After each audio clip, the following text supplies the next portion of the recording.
मैं जरा ठीक है, वरिष्ठ पत्रकार हमारे साथ नीरज मेहरे जी जुड़े हैं, दोबारा मौका दूंगा, आपके पास आऊंगा। नीरज जी हमारे साथ जुड़े हैं। नीरज जी, आप क्या कहना चाहेंगे इसको लेकर के? जी देखिए कुलभूषण जी, निश्चित रूप से एसआईआर होना चाहिए, और एसआईआर नहीं होगा तो राहुल गांधी लगातार आरोप लगा रहे हैं, कांग्रेस पार्टी लगा रही है, विपक्ष लगा रहा है कि वोटर लिस्टों में गड़बड़ियां हैं। एक एक आदमी के 6-6 जगह वोट है, 22-22 जगह वोट है। तो जब तक एसआईआर नहीं होगा तब तक इन नामों को कैसे हटाया जाएगा? या तो विपक्ष जो आरोप लगा रहा है वो बता दे तरीका कि इसको कैसे हटाया जाए। जब इलेक्शन कमीशन एसआईआर कराएगा तो निश्चित रूप से एसआईआर के माध्यम से ही ये नाम हटाए जा सकते हैं। बहुत सारे लोग हैं जिनका गांव में भी वोट है, कस्बे में भी है, और शहर में भी है, और राजधानी में भी है। तमाम जगह उनका वोट है, तो वो तभी कट पाएगा जब एसआईआर हो। ये बिल्कुल बात ठीक है, लेकिन हाँ, जिस तरह के बात की जा रही है रोहिंग्या और बांग्लादेशी, तो मुझे लगता है कि समाजवादी पार्टी के प्रवक्ता ने जो सवाल उठाया, बड़ा महत्वपूर्ण सवाल है, गंभीर सवाल है कि आपने बिहार में जो 65 लाख वोट काटे, क्या इलेक्शन कमीशन ने नैतिक जिम्मेदारी लेते हुए ये बताया कि ये 2 आदमी पकड़े गए या 2 लाख या 2 करोड़ पकड़े गए? नहीं बताया। तो आपको ये भी बताना चाहिए, क्योंकि देश की 144 करोड़ जनता ये भी जानना चाह रही है कि बिहार के स्टेट में कितने आपने पकड़े।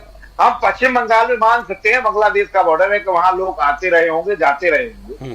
क्या पूरे देश में आ गए? तो फिर बांग्लादेश में कौन रह रहा है? जब बांग्लादेश के सारे बांग्लादेशी यहीं आ गए, रोहिंग्या तमाम आ गए, तो एक यहाँ वहां कौन रह रहा है? तो मुझे लगता है कि सरकार को इस पे भी गंभीरता से देखना चाहिए, और जितनी चिंता इन बांग्लादेशियों और रोहिंग्यों की अगर सरकार को है, मुझे लगता है प्रदेश हो, राजस्थान हो, मध्य प्रदेश हो, गुजरात हो, पश्चिम बंगाल हो, यहाँ जिस तरह से बीएलओ आत्महत्या कर रहे हैं, उसका भी संज्ञान सरकार के साथ साथ चुनाव आयोग को भी लेना चाहिए गंभीरता से। वो सरकारी कर्मचारी हैं, इतना प्रेशर, इतनी चीजें, ये मुद्दा है। अगर इस पे आप गंभीरता से नहीं देखेंगे तो मुझे लगता है कि सरकार संवेदनशीलता खत्म कर चुकी है। लेकिन कुछ चीजें हैं जिनको केसी जैन साहब ने कहा, मुझे लगता है कि उन पर भी विचार करना चाहिए।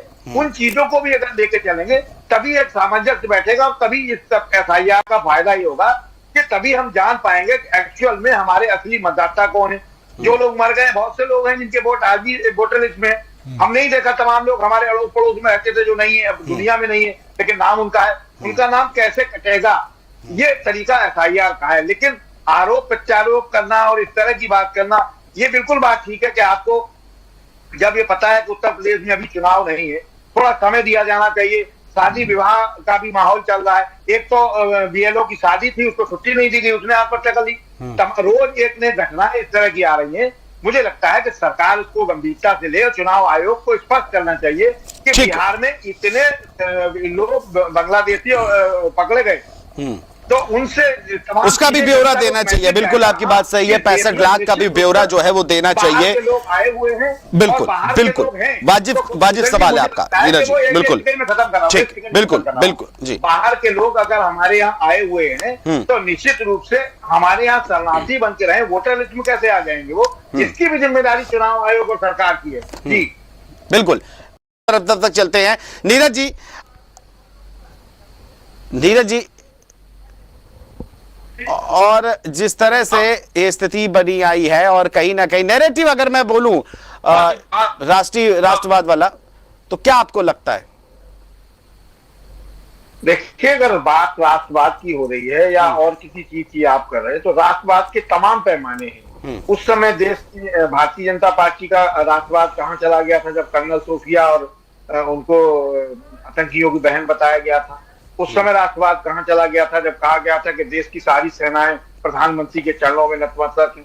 इस तरह की बातें उस समय कहां चला गया था राष्ट्रवाद? राष्ट्रवाद की बात हमें भी अच्छी लगती है, हम कब कहते हैं कि राष्ट्रवाद की बात मत करिए, लेकिन राष्ट्रवाद की बात इस तरह मत करिए कि आप लोगों को अपमानित करें, सेना को ही अपमानित करें। तमाम आपके गृह मंत्री थे, वहां उप मुख्यमंत्री थे मध्य प्रदेश के, उन्होंने इस तरह की बात कही। तो राष्ट्रवाद उस समय भी दिखाना जरूरी होता है, जब आप पहलगांव लोगों को भेज रहे थे और सेनाएं वहां से हटा ली गई थी, कैसे आतंकी घुसाए, उस समय राष्ट्रवाद कहां चला गया था?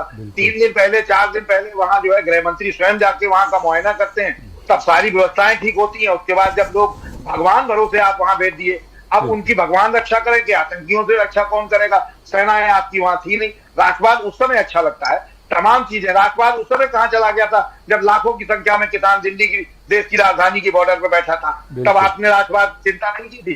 तब राष्ट्रवाद कहां चला गया था, जब महिला ओलंपिक खिलाड़ी जो है दिल्ली में जंतर मंतर पे महीनों धरना दे रहे थे, तब आपका राष्ट्रवाद कहाँ चला गया था? राष्ट्रवाद की परिभाषा हमें भी आती है, आपको आती है, बिल्कुल सही बात है। हम कहते हैं आप राष्ट्रवादी हो, लेकिन उस समय राष्ट्रवाद क्यों नहीं याद करते? तो तमाम चीजें उनको भी देखना होगा। रही बात जो अभी हमारे सहयोगी साथी कह रहे थे बीएलओ वाली बात, तो निश्चित रूप से पहली चीज तो ये जान लीजिए कि एसआईआर हिंदुस्तान में पहली बार हो रहा है। दूसरी बड़ी बात कि बीएलओ को प्रॉब्लम क्या आ रही है? बेसिक प्रॉब्लम ये है कि बहुत सारी विधानसभाओं का क्षेत्रफल बदल गया है। कभी कोई चीज उस तहसील इस विधानसभा में लगती थी, पिछली बार बदली गई है। दूसरी बड़ी बात कि बीएलओ जो काम करना, बीएलओ के साथ आपने क्या किया? बीएलओ पहले अपनी ड्यूटी करेगा, अगर वो टीचर है तो पढ़ाएगा, पढ़ाने के बाद फिर वो फार्म बांटेगा, फिर लोगों के घर जाएगा, बटोर के लाएगा। जब फार्म लेने जाता है तो बीएलओ को लोग नहीं समझ पाते हैं कि हमने नहीं गलत भरा है, तो बीएलओ उनको भरवाता भी है। उसके बाद जब वो अपलोड करता है, बेसिक दिक्कत वहां की है।